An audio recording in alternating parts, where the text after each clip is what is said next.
Hi all, welcome to tech Malayalam. നിങ്ങളുടെ ഒരു phone full charge ആവാൻ എത്ര സമയം എടുക്കാറുണ്ട്? ഒരു നോർമൽ ഫോൺ ആണെങ്കിൽ ഒരു 2 hours എടുക്കും. എന്നാൽ ഇപ്പോഴത്തെ ഈ ഫാസ്റ്റ് ചാർജിങ് ടെക്നോളജി ഒക്കെ ഉള്ള ഫോൺ ആണെങ്കിൽ ഒരു 1 hour മതി. സോ വെറും 17 മിനിറ്റ് കൊണ്ട് ഫോൺ ഫുൾ ചാർജ് ആവുന്ന ഒരു ഫാസ്റ്റ് ചാർജിങ് ടെക്നോളജിയുമായി വന്നിരിക്കുകയാണ് നമ്മുടെ ഷവോമിയുടെ 100 വാട്ട് സൂപ്പർ ചാർജ് ടർബോ ടെക്നോളജിയാണിത്. ഈ ഒരു ഫാസ്റ്റ് ചാർജിങ് ടെക്നോളജിയിൽ ഒരു സ്മാർട്ട് ഫോൺ ഫുൾ ചാർജ് ആവാൻ വെറും 17 മിനിറ്റ് മതി എന്നാണ് കമ്പനി പറയുന്നത്. ഇപ്പോൾ കറൻ്റ്ലി വേൾഡിലെ ഏറ്റവും ഫാസ്റ്റ് ആയിട്ടുള്ള ചാർജർ എന്ന് പറയുന്നത് ഒപ്പോയുടെ സൂപ്പർ ബുക്ക് ചാർജറാണ്. ഈ ഒരു ചാർജറിൽ 10 വോൾട്ട് 5 ആംപിയറിലാണ് ചാർജ് നടക്കുന്നത്.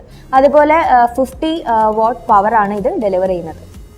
ഒപ്പോയുടെ ഈ ഒരു ചാർജറിൽ ഒരു ഫോൺ ഫുൾ ചാർജ് ആവാൻ എടുക്കുന്നത് 1 മണിക്കൂറും 9 മിനിറ്റുമാണ്.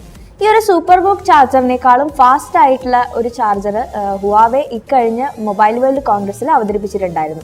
അതിൻ്റെ എന്ന് പറയുന്നത് ഒരു 55 വാട്ട് പവറാണ് അതിനുള്ളത്.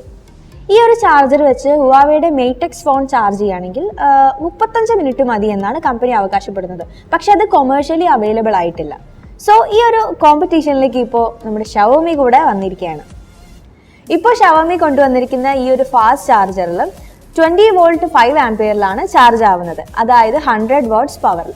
ഞാൻ നേരത്തെ പറഞ്ഞ ഒപ്പോയുടെ സൂപ്പർ ബുക്ക് ചാർജറിൻ്റെ നേരെ ഇരട്ടി പവറിലാണ് ഈ ഒരു ചാർജർ വരുന്നത്. ഷവോമി റിലീസ് ചെയ്ത വീഡിയോയിൽ കാണിക്കുന്നത് ഇങ്ങനെയാണ്. ഷവോമിയുടെ 100 വാട്ട് സൂപ്പർ ചാർജ് ടർബോയിൽ ചാർജ് ആവുന്ന ഒരു ഫോണും ഒപ്പോയുടെ സൂപ്പർ ബുക്ക് ചാർജറിൽ ചാർജ് ആവുന്ന ഒരു ഫോണുമാണ് ഇതിൽ കാണിച്ചിരിക്കുന്നത്.